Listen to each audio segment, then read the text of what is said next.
So, eto, meron kaming lumpia. And eto, hindi pa ito luto. Bola-bola yan.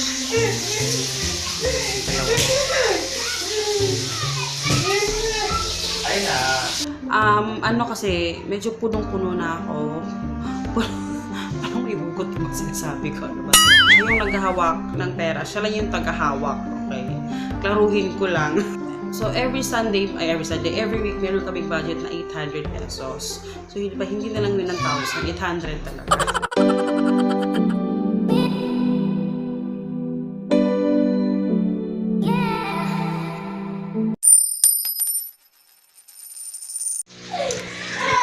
Hello guys! Good morning! So, today is, ano pala ngayon? October 3, 2019 and yun ako nakapag-vlog, lunchtime na and naglalaro yung dalawa.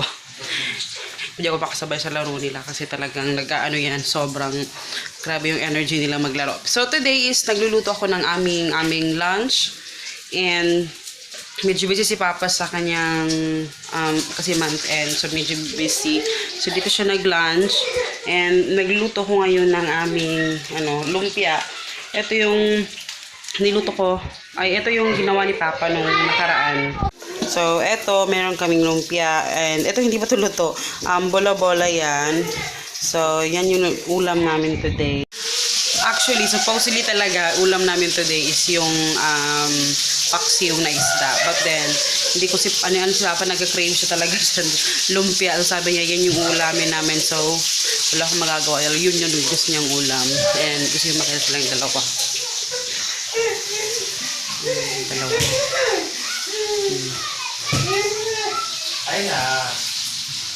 Yung amin palang dito ko nilagay yung aming washing machine kasi wala nang space, kaya dyan na lang siya. Yan yung kasi siya naghahanap talaga siya ng bonding kay Papa. Gusto niya talaga makipaglaro and ako hindi ko kayang laro yung mga grabe yung mga laro nila talaga kasi talagang hindi ka maka-join kasi talagang grabe yung energy nilang dalawa. So, ayan. And mamaya, pupunta kami kina Mama kasi Thursday today. So, pupunta kami doon. And pupunta din kami sa park. Yun yung schedule namin ngayon. So, medyo na-stress lang ako ngayon sa Shopee kasi talagang sobrang napakahirap mag anong tawag dito. Wait lang. Mga ano.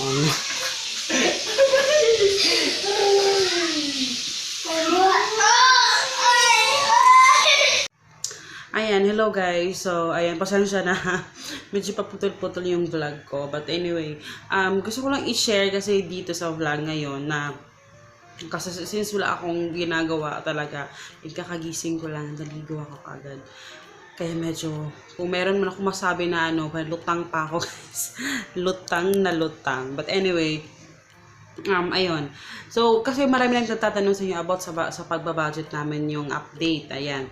Yung update talaga sa aming pagbabudget is actually may mga changes na naganap. And hindi na ako yung naghahawak ng pera. So, si Papa na yung nagko-control sa pera namin. So, isa yun sa mga changes. Okay, ganito kasi, siyempre, alam nyo naman yung mga pinagdadaanan ko ngayon. Pinagdadaanan. Mga nangyayari sa buhay namin ngayon about kay Hagrid. Alam nyo na yun. Kasi, medyo punong-puno na ako. Parang may hugot yung mga sinasabi ko. Parang puno na yung ko. Parang ang dami ko nang ginagawa. Ayan, kaya, naisipan kong si Papa yung maghahawak ng namin pera, yung kaperahan namin. So siya yung mamamahalan noon. So isa yung sa changes talaga, malaking changes kasi syempre sanay tayo na ako talaga yung humahawak, kanyan. And ngayon si Papa yung nagsusulat sa listahan Ayan, nakakita niyo yung blue na notebook sa table. Yan yung listahan namin sa aming budget. So, si Papa kasi, very, si Papa, talagang alam niya kung saan, kahit tanungin mo siya sa pera, kung saan niya nagastos, alam niya. Alam niya i-explain.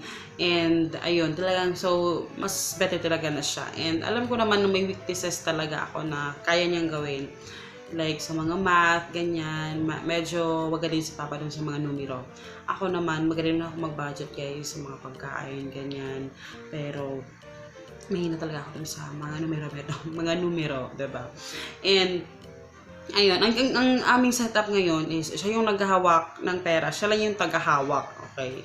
Klaruhin ko lang, siya yung tagahawak ng pera.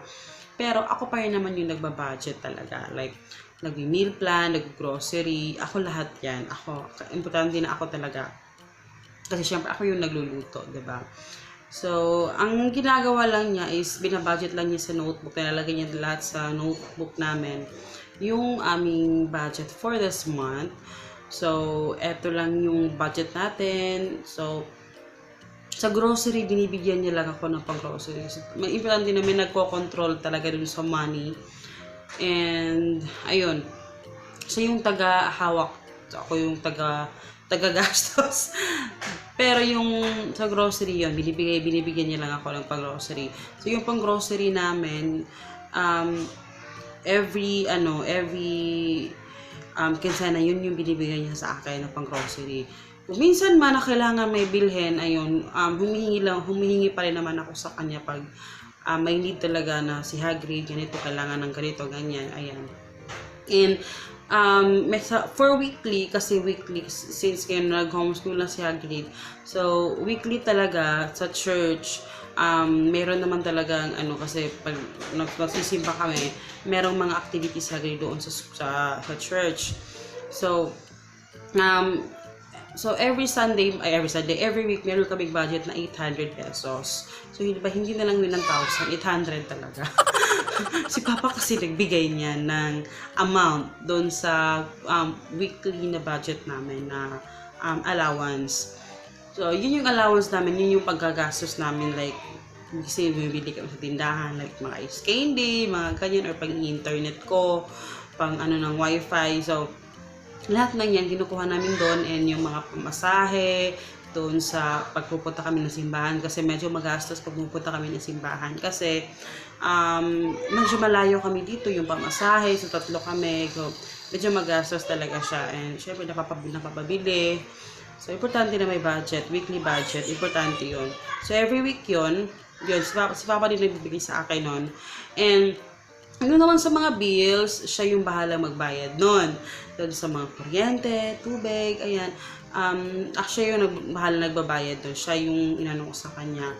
So, sa aming monthly budget, guys, syempre, tatlo yung major na pinagkukunan namin ng income. Meron kaming mga ibang mga income na pero yung pinaka-major talaga is yung sa Shopee, sa YouTube, at saka yung sahod ni Papa.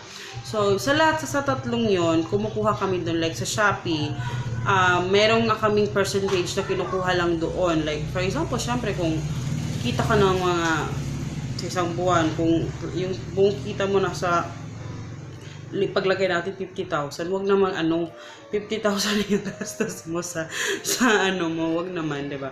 So, syempre kukuha ka lang ng medyo konti lang naman. Kasi syempre wala ka namang ipaparol doon sa business mo. Yun yung mahirap din pag kasi syempre pag nagnenegosyo ka, lagi mo iniisip yung business mo. Hindi ka masyadong mapapabili ng mga gamit kasi nga iisipin mo din na ibili na na lang sa negosyo, 'di ba? Iparol na lang, wag mo nang magastos. Pero ayun, may percentage kami. So syempre konti na yung kinukuha namin doon sa Shopee. And also, yun sa YouTube talaga, yung pinakamalaking part dun sa YouTube is yung nakakabili kami. Yun yung pera na talagang medyo may pang fun na makakabili kami ng mga damit, makakain sa labas. So, minsan hindi na ako nakapag-vlog pag kumakain kami sa labas makakain sa labas, pambili ng mga, yun, mostly, napapabili ng mga gamit, yun talaga.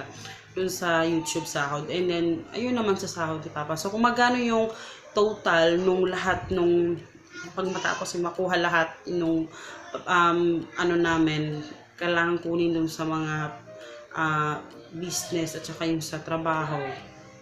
Yun lang yung dapat na i-budget namin. Like, pag nag-budget kami ngayon, tapos eto. Kasi every month, hindi talaga exact yung budget namin. Depende. Kasi may months na talagang merong mga kailangang bilhin. Importante na isaalang-alang din natin yun na hindi talaga pwedeng magkaparehas. Iba-iba. May months na medyo hindi kami magastos kasi meron pa kami, marami pa. May months naman na medyo may maraming mga kailangan. So, depende yun. So, importante, isipin mo na kailangan nyo ba talaga yun. Okay? Isaalang-alang din yun. So, isa yun.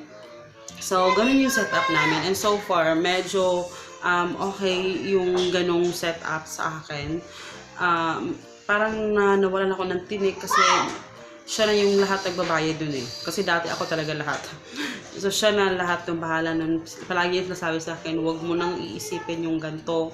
Isipin mo, mag-focus ka sa kay Hagrid, sa YouTube mo. Yun lang yung yung ipo-focus mo. Kasi siya na talaga yung bahala dun.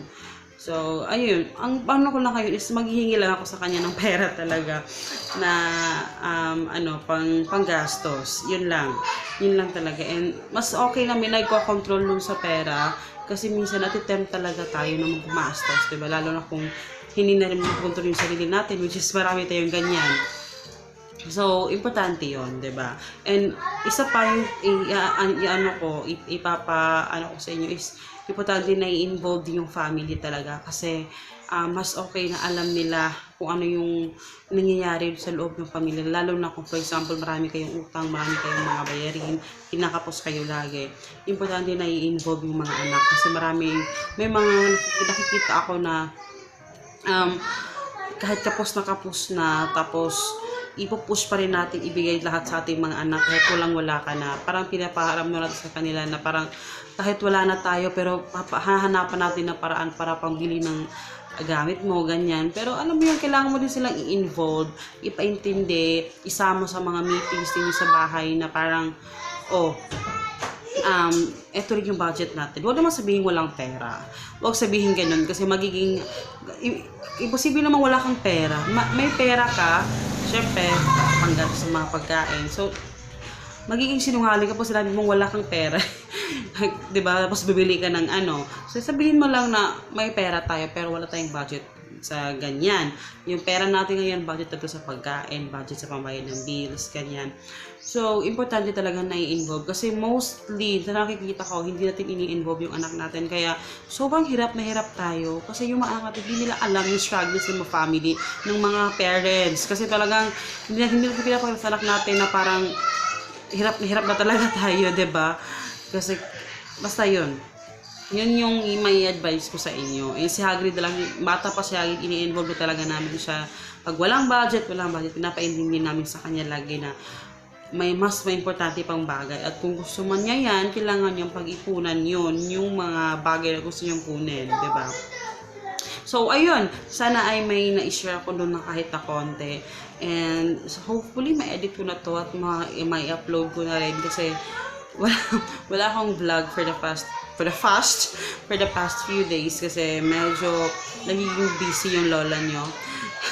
So, intindihin nyo na lang. Pero, ayun. Yung mga bata. So, ayun. See you in my next video, guys. Paalam. And salamat sa panonood. And please leave comment down below. Mag-comment kayo paano yung gusto yung pag-usapan natin dito sa channel na to. Paano yung gusto yung mga tanong ninyo. And salamat sa lahat ng mga nag-message sa Facebook o sa Instagram. Salamat sa inyo. And paalam.